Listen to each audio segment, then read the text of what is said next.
that I like. I prefer more of a pastel hue, but I don't know, I feel like Elizabeth Taylor. Oh, hey! Hi, it's me, Wilma Fingerdoo, with the Fingerdoo review of RuPaul's Drag Race Season 12, Episode 8. And before we get started, I just want to, of course, thank those that tipped me this week on PayPal. I don't have a list this week. I will put the list together for next week. But I really appreciate it. I don't expect it ever. And I just, anytime anybody takes a minute to like or subscribe or even just send me a message, I'm just so thrilled. So please remember to subscribe to my channel if you haven't already. Also, like this video if you do. Don't be lying to people. And make sure you leave a comment because I love a little chit chat. So, before we get started though, I do want to send a shout out to my girl, Jimmy Pink. She is out there in Ohio, bitches. And she is, I rarely swear, she brings it out of me. I love Jimmy Pink. Now here's our relationship. Jimmy Pink is, I don't want to limit her by saying she's a RuPaul Drag Race reviewer. It's one of the many things she does. She is a hoot and a half. But she had a live, she was just live on Instagram. I went on the grams because I rarely go on the grams. I'm so old. I'm so out of touch. But there I was on the grams trying to figure out what a story is and how one makes one because I'm just nothing but time on my hands is really what I'm saying. But, and there I saw, as I was looking at the stories, there was Jimmy Pink live. So I went to her channel and it was just a lovely afternoon. A couple of other Ru-cappers showed up. And it was really interesting because we got to ask a few questions about, well, like for instance, the upcoming Secret Celebrity All-Star race thing that's coming up later this month. 4 episodes they're doing. It'll be interesting. Celebrity. We'll see what VH1 thinks is a celebrity. So Jimmy Pink, she's at Jimmy Pink. That's spelled JIMMIPYNK. On Instagram, on YouTube. Check her out. She's a hoot and a half. That brings me now. Whoa, that's long. That's a lot. That was a lot to talk about. But now it's time. Jorge, drink me. Ooh, look, this is very simple looking, but you got a garnish and a big citrus slice to get the scurvy off us. Thank you, Jorge. Ooh, citrusy. What is that? It's not gin. It's not hand sanitizer, is it? Oh, it's just vodka. There you go. I couldn't even, just so citrusy. All right. So let's get to it. Well, we started this episode off with the girls saying goodbye to Brita Filter. And you could see that it was emotional for Heidi. Well, I mean, not emotional, but exhausting. Like, that was a lot. That was a lot. She was up against a heavy hitter. She was very nervous to go up against Brita. And when you go around telling everyone, not only you're from New York, but that you won Entertainer of the Year, what year did she win that? How many years ago was that? Was it recent? Maybe she peaked. I don't know. I'm not saying anything negative, but Heidi was worried, and to have come out the other side of that lip sync as the winner, well, she was exhausted. Somebody else who was very exhausted was just Jan, bless her pointed head, because we all were waiting for that Linda Blair head spinning, pea soup puking moment of her just going, "What, safe?" You know, "What?" And we got it. She started crying. She was very emotional. But was adamant that it had nothing to do with her and not winning. No, this was about her friend who conveniently had been told to sachet during the hardest moment of Jan's life during this competition. It's very convenient. But I can see how she would cry more for Brita leaving a heavy hitter out of the way. Well, there's one more hurdle out of the way. No tears. No tears for herself. Just Brita. Of course, everyone congratulated Gigi on her 3rd win of the season. But our Ms. Cox wasn't too shy to say in front of Gigi that she really thought Jan had it this week. Well, so did Jan, God bless her. But the one thing I loved about this post-elimination Kiki was Jada Essence Hall. You know, she's been sliding under the radar. I have to say, she's one of those queens. I really like her, and she's really polished, and she's really, like, delivering So I often don't have anything particular to say because she's killing it, but she's just killing it in a less aggressive way. She's just doing her thing. And I think that she is just doing such a great job. I just hope she's not holding back or waiting too long to make that move. But regardless, she certainly wasn't holding back in her opinion of Jan's tears. She really, really felt that they were crocodile tears, that Jan was hiding her emotion of not winning, which may come off selfish. Now, keep in mind, Jan came to this contest ready to play the game. She is very aware. She brought specific outfits. She is been planning this thing since birth, literally. There isn't a moment of this contest from walking through the workroom doors that first day to finale that Jan hasn't planned for. She is ready. But that said, I think she's also very aware of the process of the filming, of how you can be portrayed on the show so that you come off looking a different way that's beyond your control, and it affects your fan base or your potential for fans or what have you. And I think this is why Jan's been very, very mediocre. She's not a bad performer. I'm not saying she's done better than other people, but I don't think she's doing better than she would normally do. I don't know. I think she's just playing it way too safe so that she isn't giving the production any kind of ammunition to paint her in any one way or the other. And I think that's why she said that the tears she was crying were over Britta and not about her. I could see how she wouldn't want people to think that. Of course, Widow wasn't much bothered by any of this. She was just waiting for more queens to start cracking like Jan so that she could make her move. She better make her move soon. The next day in the workroom, Ru showed up after losing a bet, is what I'm assuming. Because that suit was, I liked the jacket. I liked the jacket, the whole jacket, the color. I loved it, loved it, loved it. The pants were a little busy. And that print going right around the hip area, if that were me, I would have put that print at the cuff area down lower just to break it up a bit. If those pants had been red, except like from the shin down, the knee down, and then that blue, whatever it was there, I think it would have been a nicer suit for me visually. But when they pulled up close, I thought Ru looked great. But when they pulled back, it was just a lot to look at. I don't like a busy crotch. It's exhausting. So this week's mini challenge was kind of a reading challenge. I mean, it was a reading challenge because the girls had to get into groups of two.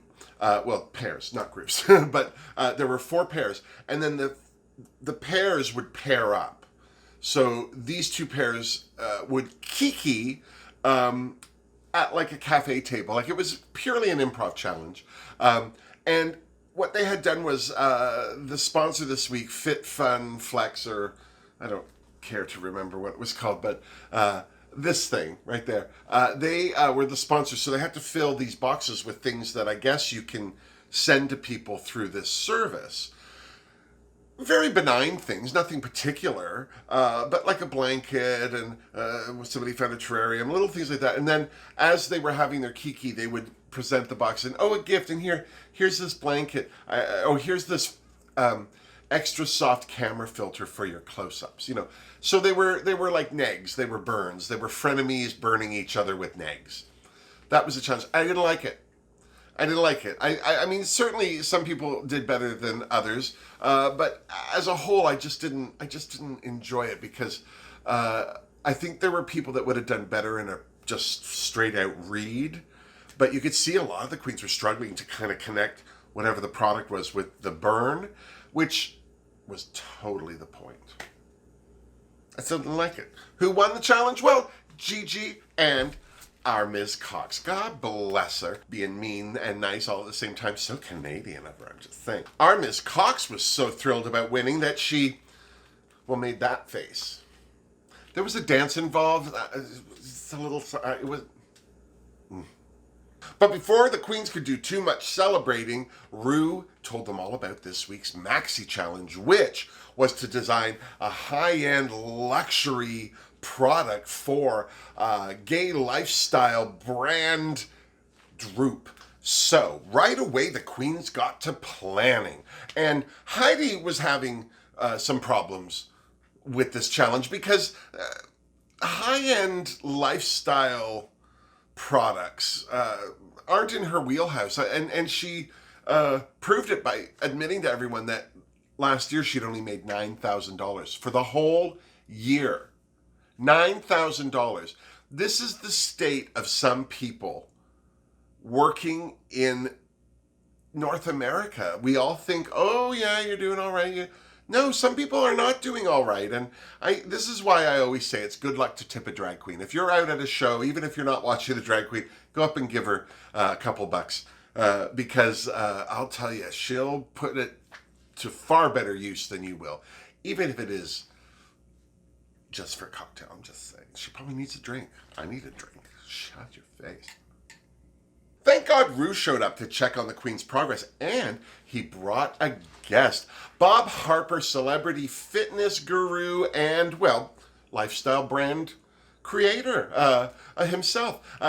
Not only was he there to help Ru give the Queen some advice, but he was also there to direct their commercials. First stop on Bob and Ru's Goodwill tour was Heidi, God bless her. She had a great idea. She was talking about Heidi's soft and supple lotion. Lotion you could use in your face, wherever you need to smooth some things out. And right away, Ru said that it was a bad name. And I thought that was cute because she said, well, there's lots of things called soft and supple. And I think the only reason Heidi picked soft and supple was because she could whistle the S's out her teeth and she thought that was cute.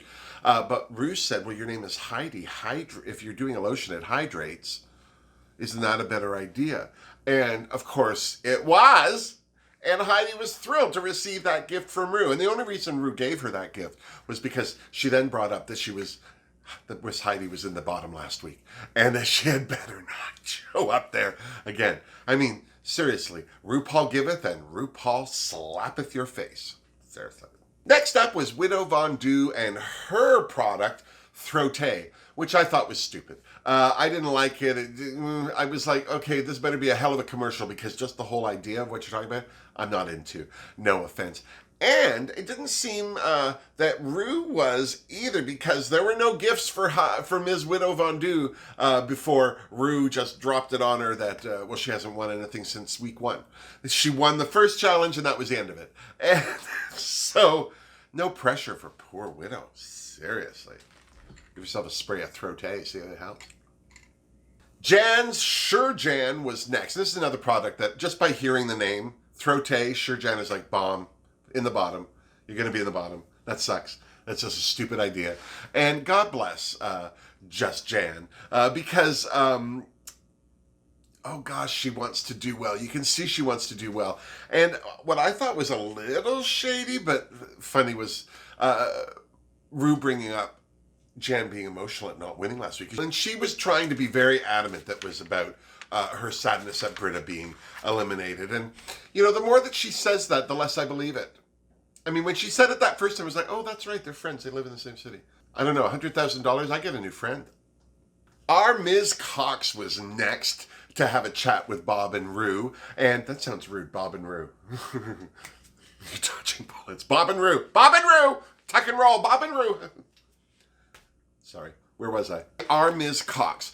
She had the luxury brand idea for Magic Merkins, little vagina toupees that would improve your life immensely and greatly. And I have to say, although I'm not a big fan of the idea of a merkin, it just seems weird and unnecessary. But what I was most impressed with Ms. Cox, and you could tell Ru and Bob were too, was that she talked about Barbara Eden actually speaking Persian on the premiere episode of I Dream of Jeannie. I got a little emotional for Ms. Cox because we're so lucky to live in a country where we're represented.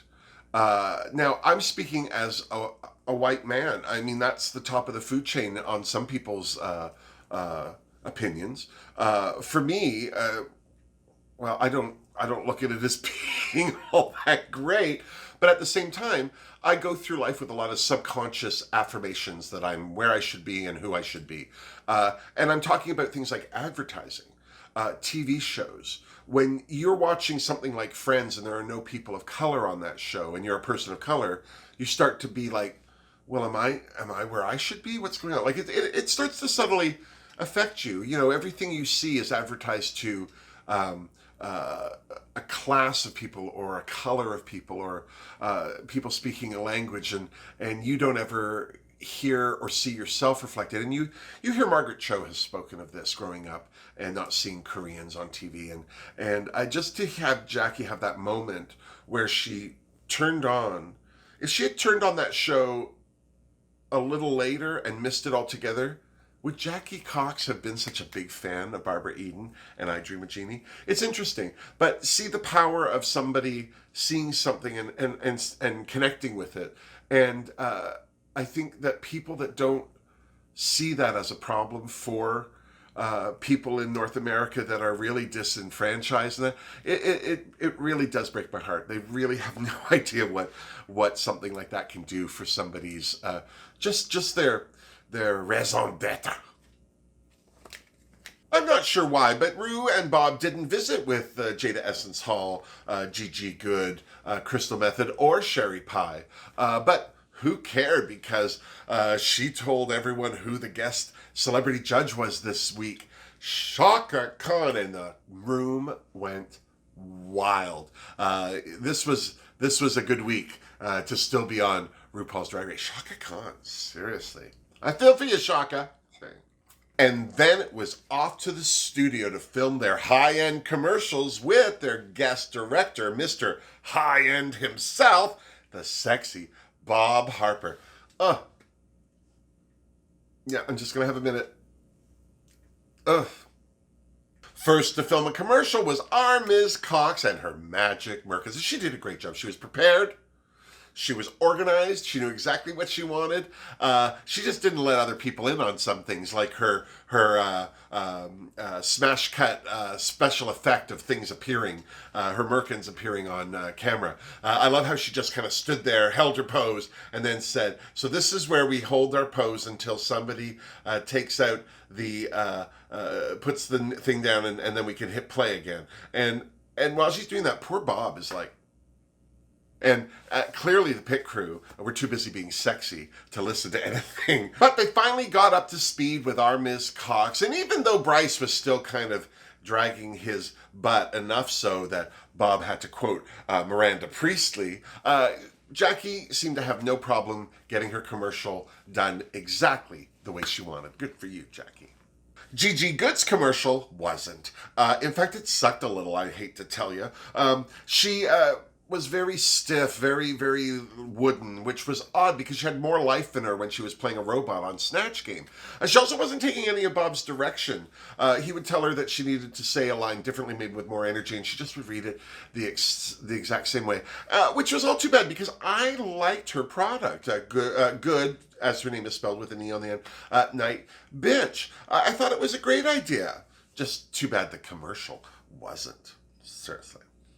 Just Jan was just next, and she just bulldozed her way through that whole commercial. She was like a whirling dervish. She was here, she was there. In fact, the calmest she was during that whole commercial shoot was after her death drop, where she just kind of lay there for a minute, much to Bob's chagrin. And he freaked out a little bit. I mean, as a fitness trainer, I'm sure he saw her doing that and just, oh, the damage.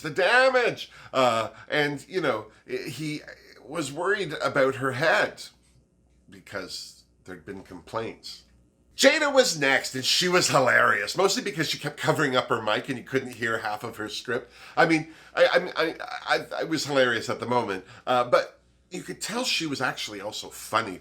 That's the thing about Jada. She got a lot of personality. She's not afraid to show it. She may be a pageant queen and very poised and together, but she is not afraid to just be Jada. And although her technical issues were a bit of a hindrance, you could see that she was going to have a fantastic commercial. Seriously. Heidi was next with her versatile lotion, and I'm so glad that Bob at one point just pointed out to Heidi that she was being way funnier in between the takes. She'd read her line, they go cut, then she'd say something, and she was hysterical. And I think by pointing that out to her and letting her know that she was giving away the magic, she was literally doing nothing for the camera and giving it all away for free, it clicked with Heidi because she made some changes and she was hysterical. Mind you, I love a good crying tantrum, especially when the feet kick. That's my favorite. Here's to Heidi. Widow Von Du's Throat commercial relied completely on her delivery, which was unfortunate because she was another one that was lifeless, wooden, just and for somebody with such a big personality, it was like, what's happening? What am I watching? Shameful too, you know. I think that she just let a lot of things get to her. That Rue had brought up she hadn't won anything since first week. I think that was a huge thing on her mind. And then Chaka Khan being a guest judge. I mean, all this stuff was up in her head, and it was rattling her so much so that she was even having problems remembering her own lines. Seriously. Crystal's frenetic energy and disjointed shooting order seemed to worry Bob, who I think thought that she looked like she was running around with like a chicken with its mullet cut off, bless her. But I could see little moments. Like there was that moment where Crystal said, I need a table to do science on. Just to say that line, that's the perfect sentence. I need a table to do science on, period. Well, here's a commanding table. Will this do? Yes. And then to stand there with wigs and just hammer them. And brilliant. I knew that as long as the editing was cohesive, that Crystal's commercial would be a contender. I'm serious. The next day in the workroom, as the queens were getting ready for the runway, Crystal was a little nervous. She wasn't sure how the judges would take her look. And Jan was still trying to convince herself that she had shed tears over Britta and not her losing. Whatever. And then there was this weird moment where, for some reason or another, I think Cherie Pie instigated it. They all started to do impressions of each other. And the only people that anyone could do impressions of were Jan and Crystal. Well, except for Jada's impression of Aiden, which was just to stand there and stare at everyone, which is creepy. On the runway, Rue looked gorgeous. I love that gown. I love that the appliques were loose. I mean, clearly, she takes that skirt off when she's behind the counter. That's a two-piece for sure. But it looked like a gown and it looked gorgeous. Someone else who looked gorgeous, of course, Michelle Visage. They're ready to teach the children what it's all about. Another person who looked gorgeous, Ross Matthews. He always looks gorgeous. He has some of the nicest jackets. They suit him so well. And of course, filling out the judges panel this week, the one and only Miss Gorgeous herself, Chaka Khan. She looked great. It was fun. I was sorry that Bob wasn't there. I'm just going to say it. I'm not trying to poo all over Chaka Khan. I mean, she was more than enough. Maybe she doesn't like Bob. Maybe he doesn't like her. I don't know why Bob wasn't there to judge. Maybe he was exhausted after the editing or the Queen scandal. I don't know.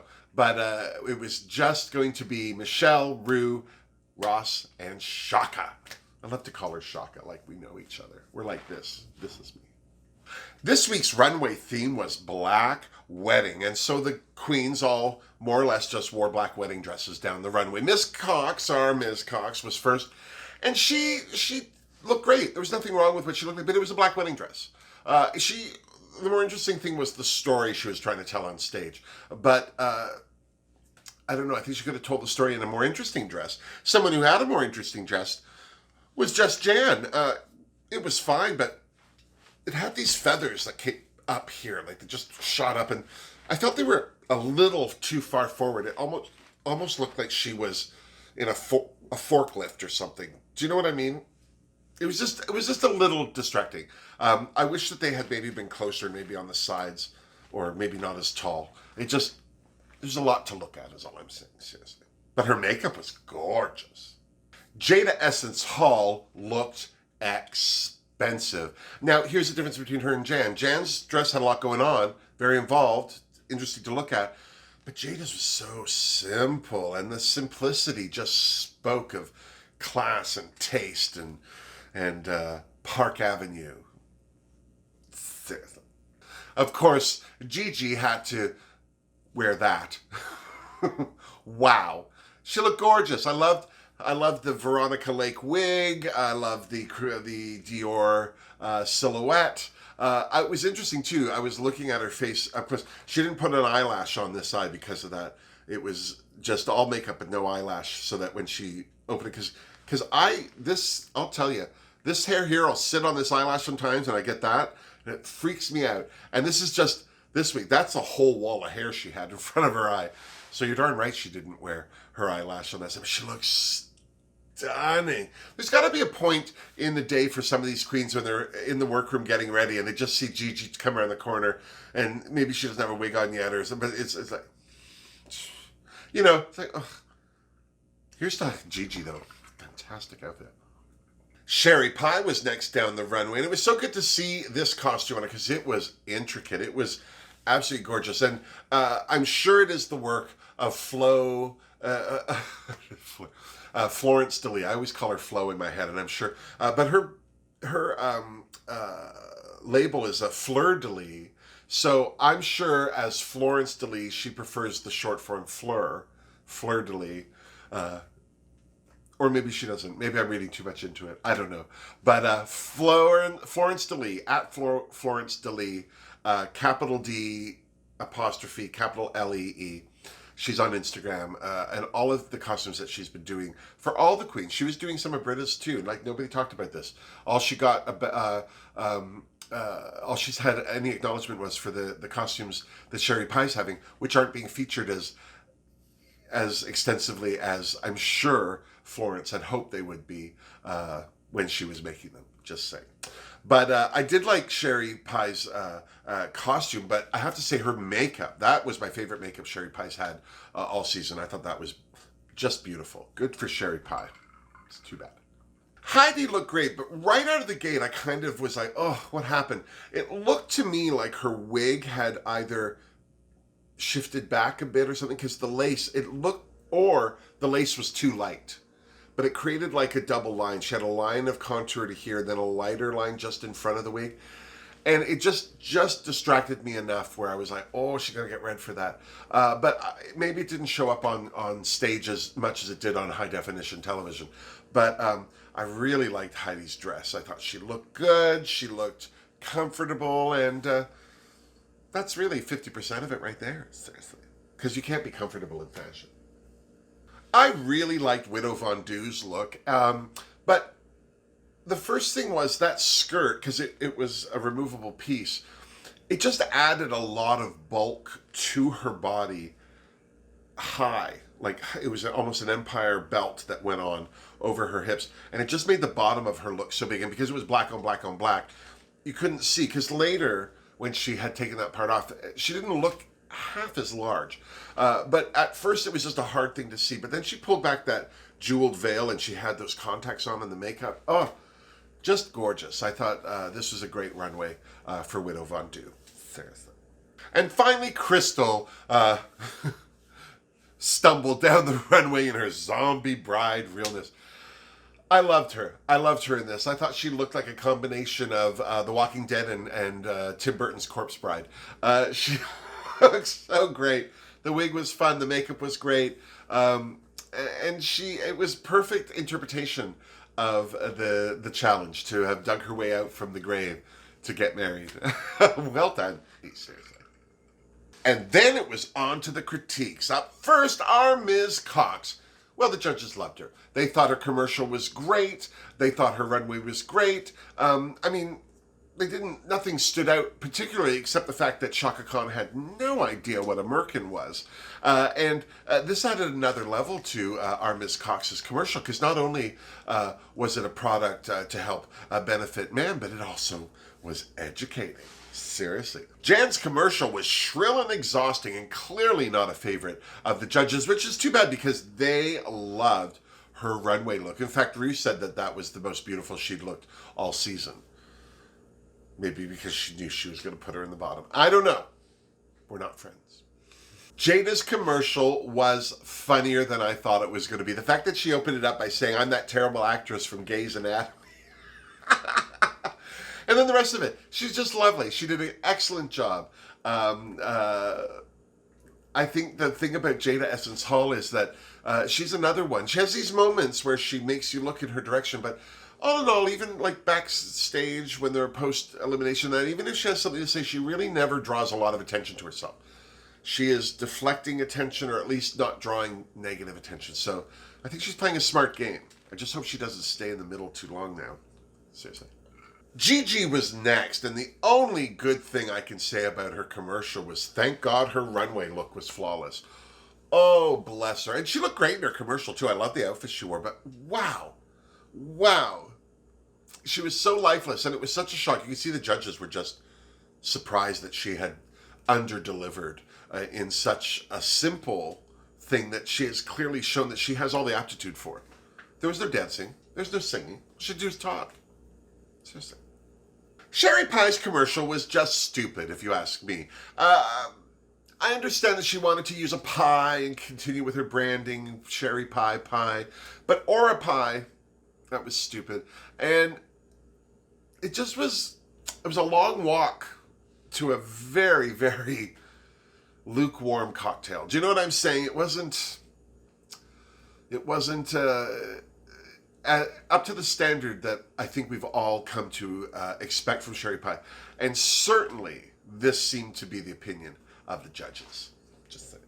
Heidi Hydrates was hilarious. Heidi was fabulous in it. The product was fun. And to top it all off, she had such a great runway. As far as the judges, they didn't see her forehead the way I saw, but I mean, that had nothing to do with her wardrobe. I thought her runway looked good too. This is a great week to be Heidi in closet. Seriously.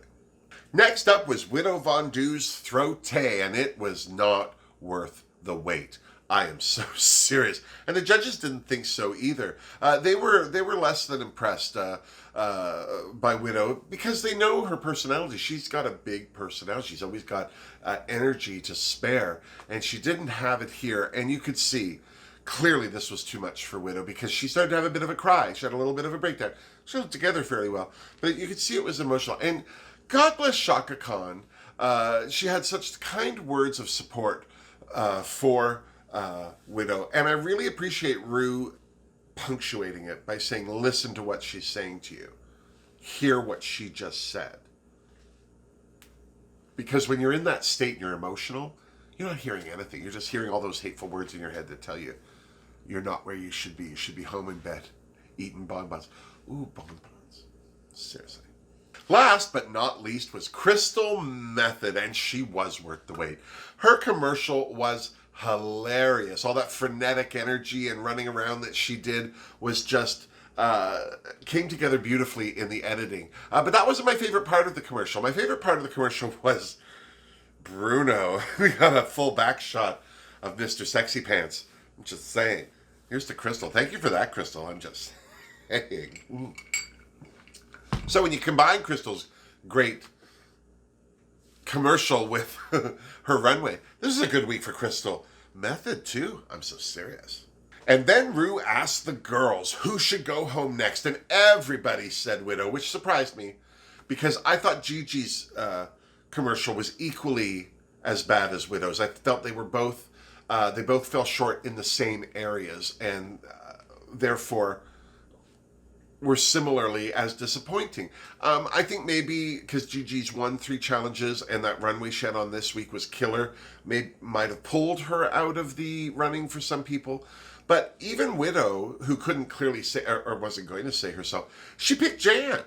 And Jan's commercial was bad too, but it was loud and shrill. And those are the commercials like those Crazy Larry's discount mattress store, and they scream at the camera. You remember those commercials. So I didn't think Jan's was as bad as Gigi's and Widow's, and I would have fallen asleep with them on TV, I'm just saying. But that said, because everyone said Widow and Widow said Jan, that seemed to be all Ru needed because they landed in the bottom this week. Who was this week's winner?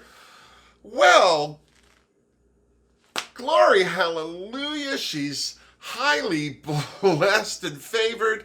Heidi in closet won this week's challenge. I was so happy for her. It was so great for her to win this one because it was I think a challenge that she really was psyching herself out of, and it hadn't been for Bob giving her a few just eye-openers during her filming process. I think this could have very easily have gone a different way for Heidi. But it didn't. She won her first challenge. I was so pleased for her. Here's to Heidi. Let's hope it's not the last one.